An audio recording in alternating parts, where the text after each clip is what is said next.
Assalamualaikum warahmatullahi wabarakatuh. Di sini saya akan menjelaskan tentang struktur benang sari.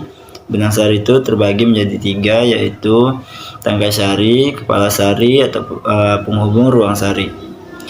Saya akan menjelaskan tentang tangkai sari atau filamentum, merupakan struktur atau bagian berbentuk benang sari dan memiliki penopang melintang.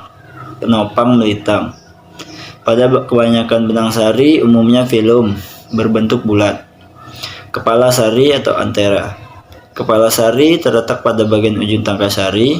Pada bagian dalam terdapat dua ruang sari atau teca yang masing-masing terdiri atas dua ruang kecil atau loculomentum. Di dalam ruang sari terdapat polen atau serbuk sari. Serbuk sari inilah sel-sel kelamin jantan atau gamit jantan yang fungsinya untuk penyerbukan. Serbuk sari pada beberapa bunga tidak berbentuk sehingga tidak bisa melakukan penyerbukan. Inilah yang disebut dengan benang sari mandul. 3. Penghubung ruang sari atau konektivum. Penghubung ruang sari merupakan batang atau tangkai sari yang fungsinya sebagai penghubung kedua bagian kepala sari atau ruang sari yang terdapat di kanan dan kiri. Selanjutnya saya akan menjelaskan tentang karakteristik benang sari. Benang sari menurut panjang pendeknya pada tangkai bunga. Benang sari memiliki panjang 2. Bila pada bunga tersebut ada 4 benang sari, dengan antara 4 itu terdapat 2 benang yang pendek dan 2 benang sari yang panjang. Benang sari memiliki panjang 4. Bila pada tangkai bunga ada 6 benang, dengan 4 diantaranya ialah benang sari panjang serta 2 benang sari pendek. Contohnya adalah lobak. Benang sari menurut berkas peletakannya.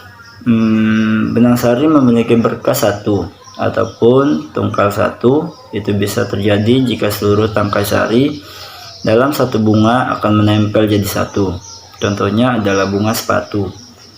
Selanjutnya benang sari tungkal 2. Ini bisa terjadi jika benang sari tergolong ke dalam 2 kelompok pada tangkai yang menempel dalam masing-masing kelompoknya. Yang ketiga, benang sari tungkal banyak. Jika pada satu bunga ini mempunyai banyak benang sari, jadi tersusun atas tiap-tiap kelompoknya. Assalamualaikum warahmatullahi wabarakatuh. Nama saya Halimatus Sadiah. Saya dari Fakultas Pertanian Agroteknologi Universitas Al-Azhar Medan. Putik adalah bagian dari bunga yang memproduksi bakal biji. Putik ini terdiri dari ovarium, tangkai, dan stigma. Seperti ini contoh bentuk putik. Fungsi putik adalah sebagai alat reproduksi yang menjadi bagian dari betina bagi sebuah bunga untuk melakukan penyerbukan dan pembuahan. Adapun struktur putik terbagi 3, yaitu bakal buah atau ovarium, merupakan bagian putik pada umumnya kelihatan membesar dan terletak pada dasar bunga. Dan yang kedua, tangkai kepala putik atau stilus. Tangkai kepala putik merupakan bagian putik yang sempit dan terdapat atas bakal buah, biasanya berbentuk batang. Dan yang ketiga, ada kepala putik atau stigma. Kepala putik merupakan bagian dari putik yang paling atas, terletak pada ujung tangkai kepala putik. Adapun karakteristik putik, kepala putik dalam bunga memiliki fungsi sebagai tempat masuknya serbuk sari yang berasal dari benang sari menuju putik. Dan yang kedua, ada tangkai putik. Sedangkan tangkai putik ini berfungsi sebagai tabung penghubung antara kepala putik dengan ovarium. Bagian putik yang terdapat di bagian bawah putik dalam bentuk seperti gelembung dinamakan sebagai karpel yang merupakan bagian pendukung bagi makrospora sebagai tempat bakal buah dan bakal biji. Bakal biji sendiri memiliki 2 inti, yaitu calon lembaga, sel telur yang siap dibuahi. Ini saja pengertian dari putik.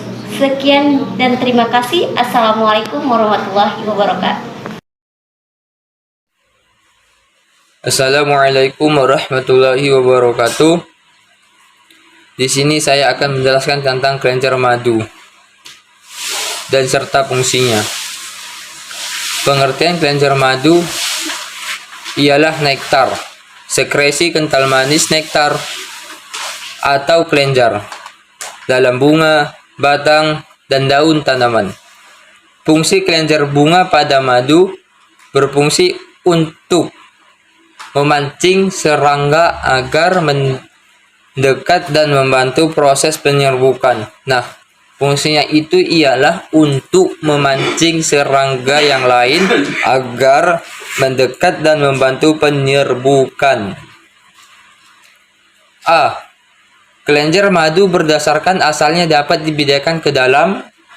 Nah, yang pertama, kelenjar madu yang merupakan suatu bagian khususnya atau suatu alat tambahan pada bunga. Nah, yang kedua, kelenjar madu yang terjadi dari salah satu bagian bunga yang telah mengalami metamorfosis. Yang B, kelenjar madu berdasarkan asalnya dapat dibedakan ke dalam. Yang pertama, subang di atas bakal buah dan melingkari tangkai kepala putik. Yang kedua, pada dasar bunga seperti cakram di sebelah bawah bakal buah. Nah, yang terakhir